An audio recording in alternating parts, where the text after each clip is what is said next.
Pretty impressive, huh, Rachel? It's very, very impressive. I mean, it is American power projection. No question. It is no other country in the world has this or can maintain this or can do this in real time. I mean, just lined up on here is more firepower than most countries have, especially in certain parts of the world. So obviously President Trump wants to project power in order to maintain peace.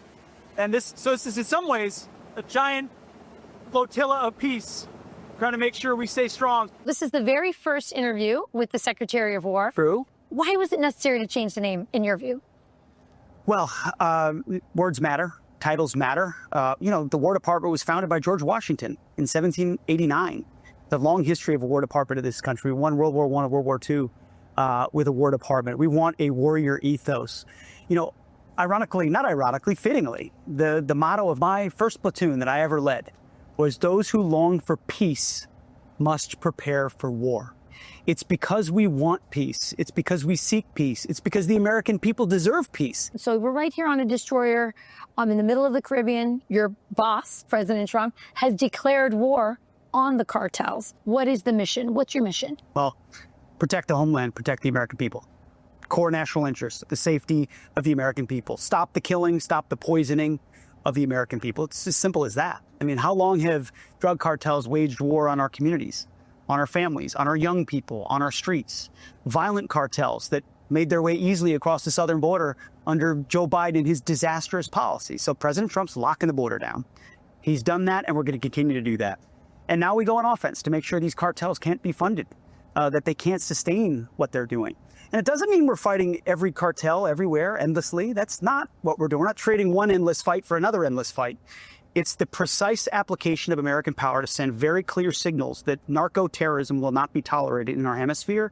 And if you want to traffic drugs that are headed for the United States, we're not doing it with kid gloves anymore. Talk to me about your allies, the other countries that are helping you out here. The region has welcomed it very much so. A lot publicly, many privately, saying thank you. Thank you for addressing something that's been obvious for us for far too long. And so we anticipate a growing chorus of voices to say, hey, we welcome America here. This is the Americas. And we've suffered from narco-terrorism directly. Again, that's not why we're doing it. This is America first. This is protecting American citizens. But wherever we can bring allies along, we're proud to do so. Maduro says that the boat that blew up was artificial intelligence. Your response? He knows it's a lie. They'll only be able to maintain that lie for so long. I watched the strike live. We knew exactly who it was, exactly what they were doing, exactly where they were going, what they were involved in. The folks who knew those folks know exactly what happened. So he's going to try to explain it away or lie to his people, as he has for a very long time. There's this $50 million bounty. Let's call it a bounty. So if he gets turned in by one of his inner circle, or if he decides to negotiate his exit out of Venezuela, then what happens? Well, the president has a lot of decisions. I wouldn't want to be Nicolas Maduro right now. And Maduro's got a lot of decisions to make. You're sitting on a floating island of American power, and we're prepared to use that power to interdict and destroy narco-terrorists who are sending drugs to our country.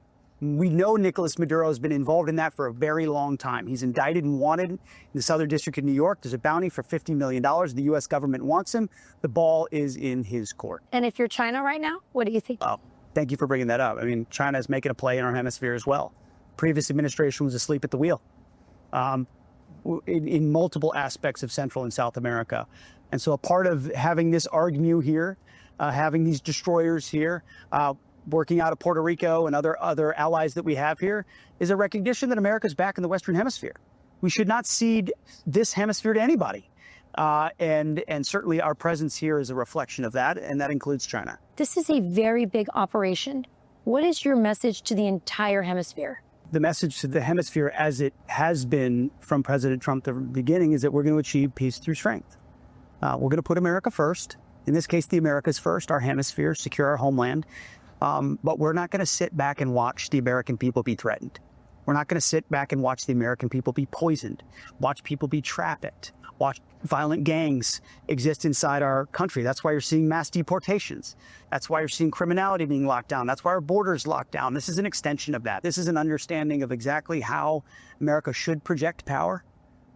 We've projected power for a long time in far-flung places that had a nebulous connection to our own security in the homeland. We're securing the homeland.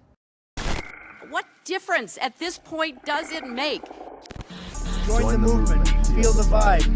TrumpRap.com, where truth and rhythm collide.